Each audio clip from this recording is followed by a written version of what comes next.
Extra time.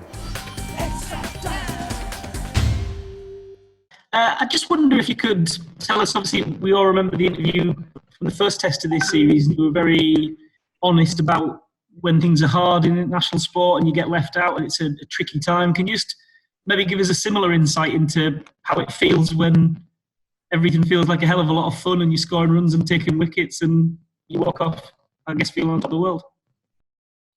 Yeah, I mean it's been a great day for us for sure. I mean it feels great, but we also talk, international cricket. You don't have many days that you individually can go like, that was a great day. I don't know what the percentage would be, but even, there's days that you might not bat or bowl. Your team might have a great day, but you individually might not. So you have to cherish the days that things go okay for you, but then they don't really mean anything unless you don't win the game. And that's our number one aim. We have to win this game to get the trophy. And we've given ourselves a great opportunity at the moment. Our number one aim tomorrow has to be to try and bowl the West Indies out, so we have an option of a follow-on, because that means we've bowled really well. I don't know what we'd do with a follow-on, but if we could get those 5 wickets quickly in the first hour and a half, then we'd still have 4 relatively fresh seamers and Bessie to come into the game. Be an interesting decision. And just on the batting in particular, obviously that was your highest score since 2013. And in that time, over the last year or so, you've actually dropped down to number 11 at times.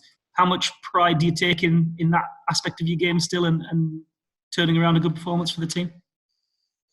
Yeah, I mean, I think it was today. There were quite important runs. It was about sort of changing the momentum of the innings. I think West Indies bowled beautifully this morning. Gave us encouragement because we thought that there was certainly more dismissals nicked to slip than the last pitch. But I think if I'd have gone out there today and tried to play regulation, I think there was a ball with my name on it. So it was to try and up the momentum, hit the bowlers off the length, and try and take Kemar and Shannon away from what they'd done so well in the first 40 minutes. So I think tactically that was the right thing to do, and something I've worked on with Peter Moores a little bit. I just mentioned on Sky actually that he brought me the example of Shane Warne. It didn't look particularly pretty at times, but hit balls in different areas and was really effective, particularly in the 05 Ashes. So take that sort of mindset into it. Stay leg side of it to take the LBW out, and back your hand eye on a full straight ball that's theoretically outside your eye line. So there was a little bit of thought process into the madness today, but I did enjoy being out there, and I thought Bessie was brilliant at the other end.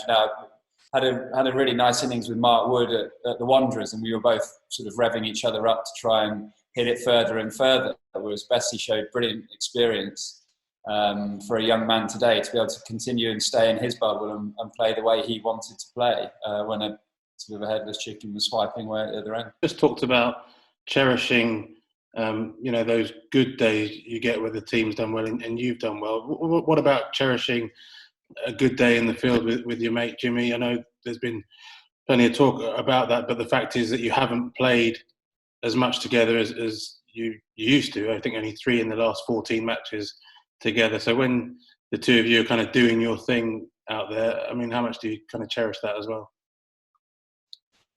On today's performance, do you think we're in the best bowling attack? Well, I don't really get paid the big bucks to make those decisions, but I just wondered how much you enjoyed it. Yeah, I loved it. Yeah, I think we pride ourselves on building pressure and adapting to conditions quicker than the opening batsmen do, and we did exactly that today. I think as a whole bowling unit, we did that today. I think we've both tried to go a bit fuller in the last couple of years, which has helped both of us, I think. And this pitch was more suited to wobble than swing. So both of us tried to put that into the equation until the ball got slightly older and started to swing with the wind a little bit from Jimmy's end. So I think it didn't really feel like we hadn't played together for so long. And I think, was it the Ashes? Pretoria, we played together in Cape Town, didn't we? Yeah. In the first Ashes game. So, yeah, I mean, 3 out of 14 isn't a lot, but we sort of slotted back into what we do and how we work together to take wickets. And I think, yeah, the proof was almost in the pudding a little bit today, and hopefully we can carry that on tomorrow.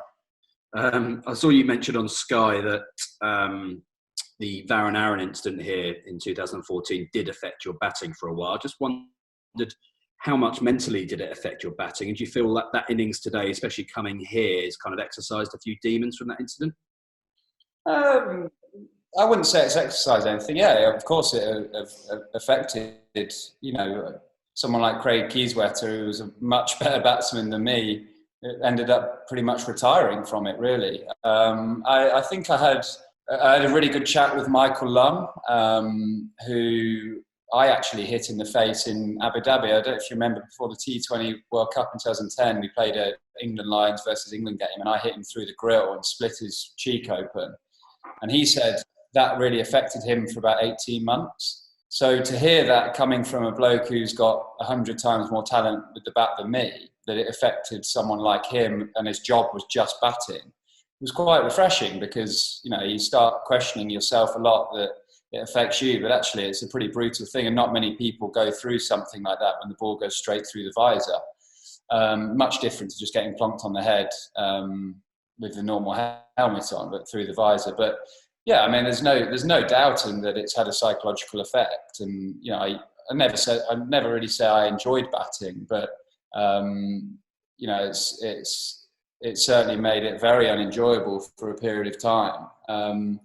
But I did some good work with Peter Moores as well on tactical stuff, and it was great to be able to put that into practice today. Staying more leg side of it, keeping my eyes in my head more level and still, so I don't get sort of across my stumps and lose the ball halfway down. So yeah, Morsey, has to take a lot of credit for a lot of my career, because he's someone that's always been on the phone, and I've always worked with on bowling and batting, and his lead percentage idea for me has taken me to another level as a bowler, and this idea with going a bit Warne-like has suited me. So yeah, I mean, I think it's going to affect it's great to hear from Lummy say it's going to affect anybody, but I would have probably done things slightly differently in 2014 if I had my time again.